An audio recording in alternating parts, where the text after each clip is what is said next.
In Florida, the Miami-Dade Sheriff's Office has a training center that houses its international training unit. The unit supports partnering U.S. countries with a wide range of international training courses, from advanced boating to special weapons and tactics, drug investigations and surveillance techniques, among many others.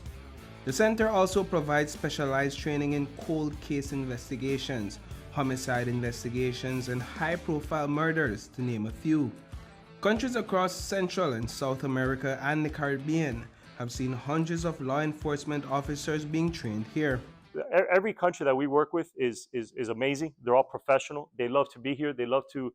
Uh, they're very receptive to not us teaching them how to be officers. That's not our job. Our job is to share our concepts, share our knowledge, our best practices with them, so that they can take back that training, those aspects that we gave them, those concepts, and use it based on their laws and their standard operating procedure within the department. I don't see Belize on the list.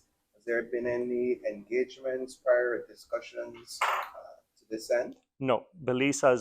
That's one country that has never reached out to us regarding training.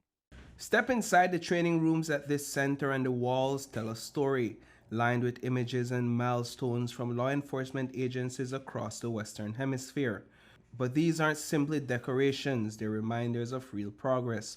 The programs happening here deliver results, strengthening security and cooperation far beyond these walls. From the U.S. ambassador to Guyana, saying that for the first time in the country's history, there was an election with no problems, no issues. That the professionalism of the officers were phenomenal, and that is something that we try to emphasize. Like I mentioned, professionalism.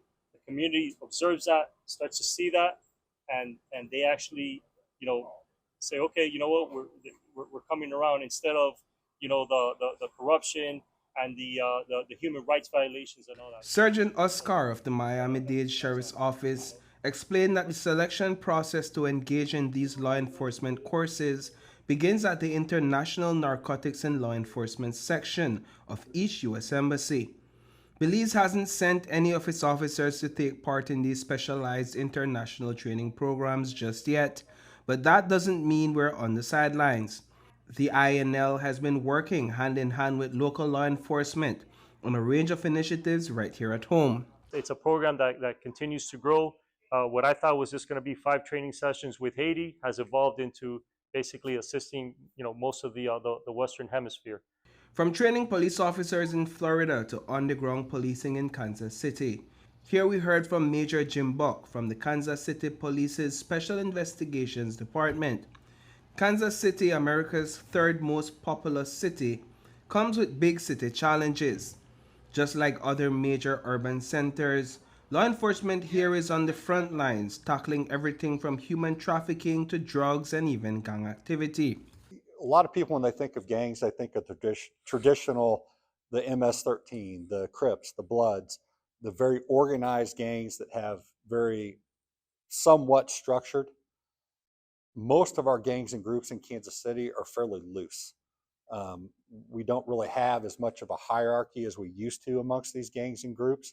It could be as simple as 6, 7 kids that live on a couple blocks together, and they've decided they're just going to get together and basically cause mayhem, cause violence.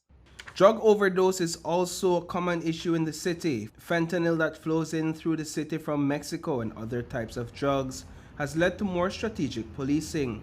Major Buck says the focus isn't on going after every single user. Instead, officers are making sure their resources are aimed where they'll make the biggest impact. They are going after the traffickers and distributors. It's very, very prevalent in Kansas City. I think the last stat I saw, last year, Kansas City area alone lost around 1,200 people to overdoses and drug usage. That has come down, thankfully, but it's very readily available.